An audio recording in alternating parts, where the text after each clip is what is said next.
La chica está bastante sabrosa, entonces aguanta, ¿no? ¿Eh? Canta lindo, tiene buena voz y tiene ahí su chamorrito y todo, así que bueno, pues vamos a ver la entrevista con Evanescence, Timothy Brownie, hermanos, ni crean que les voy a regresar esta marca, me lo llevo como bolo, de que para el primo, para el vecino, ya nos despedimos, sigan la receta mágica del maestro Timothy Brownie, esto fue Soundcheck, hay que decir leve.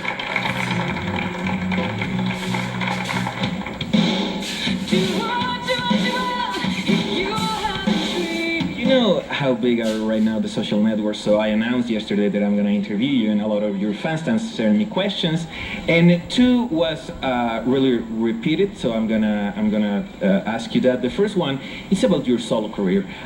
Do you have plans to do an album, or you're gonna put it on hold right now? It's definitely on hold. I mean, I'm not sure. I feel like I love all kinds of music, and I would someday like to try some really different things that wouldn't necessarily fit into this. But I don't have plans for it yet. I've definitely completely focused on Evanescence right now. The other question, if you're still in touch with some of the original members of the band? Well, sometimes I see Rocky on Twitter always saying hi to us and good luck. You know, that's very nice to see. Let's see who else. I'm trying to think.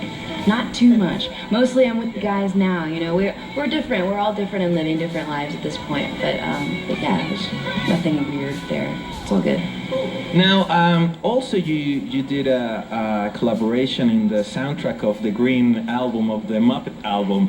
Tell us a little bit the experience. Yeah, it's funny because it was a long time ago. We recorded it like 2 years ago, and it was just a fun, completely different, sort of solo, like, okay, whatever, we'll just make a weird electronic thing. I love it, I think it's really fun, but it's kind of funny because at the time we thought that it was going to come out, you know, in like 2008 or 9, and then they're like, no summer, no fall, no next year, no next summer, and I was like, that's never going to come out. And then now that our album is coming out with this music that's very different, that's coming out at the same time, so it's kind of funny, but I think it's great, it's fun. It was just a fun thing to do. Muppets are cool. Muppets are awesome. I love kid stuff. I mean, I was saying the other day, I was like, I watch cartoons more than I watch the news, so I'm always in touch with my inner child. I'm a big sister, I have a lot of younger siblings, so I love kid stuff. It's just me. Now, for the rest of 2011, you're going to be really busy. I know you go to Rock in Rio, you go to Puerto Rico. How do you feel about, again, that rush? A little bit nervous. It's been a while, so it's kind of a big transition to go from, you know, walking around New York and just buying groceries and hanging out with friends to like 50,000 people, you know, like, or whatever the crazy number is, and our first shows back are big shows, so it's a little intimidating, but I know I can do it. I do get nervous before shows, but usually as soon as that first song is about halfway through, I'm there and I feel like, okay, I got it, because I focus really hard on just the actual song, so it's almost like I'm alone in a weird way. Talking about the audience, a lot of your fans are outside the building waiting for you, and you have a really loyal fans here in Mexico. What do you think that makes special about Mexican crowd? I don't know what it is, but they are rock fans, you know? There's something about the Latino audience in general, they love rock music.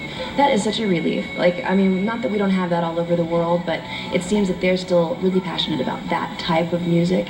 And ours, I think also, they're passionate people. I love our Mexican fans. I recognize their faces when I see them outside, because they wait every time, every few years when we come back, they're the same people with new friends, you know, that are there, and it touches me. It's like, it's like having a support team, you know, people that are rooting you on. I don't know what it is about them, but they are definitely special, and we remember them and get excited about going to play Mexico because they just go crazy. They really let it all go and, you know, crowd surf and mosh and everything else and just go nuts at the shows to the point where you're like, wow, the energy, you know? That's what makes us play well, is seeing that energy and their excitement. Now, the last question, so far my favorite song of the album is The Other Side. I like the aggressiveness, I like the lyrics are deep. Tell us a little bit the story behind that song. We started it with me and Terry and Tim just playing, you know, together at my house in Brooklyn. But then we got together with the whole band closer to the record, a pre-production, and it wasn't finished. And we all started working on it as a group, and it really started becoming something with more of a live feeling, you know, like a rock energy and a groove. And it made it it just took it to the next level for all of us. So I think that one is a cool example of that new feeling, you know, of us all working together a little bit on this record. That's really cool. Well, thank you very much. It's an honor to talk with you. Good luck with the album. I know it's gonna be amazing, and congratulations. You look beautiful. Thank you.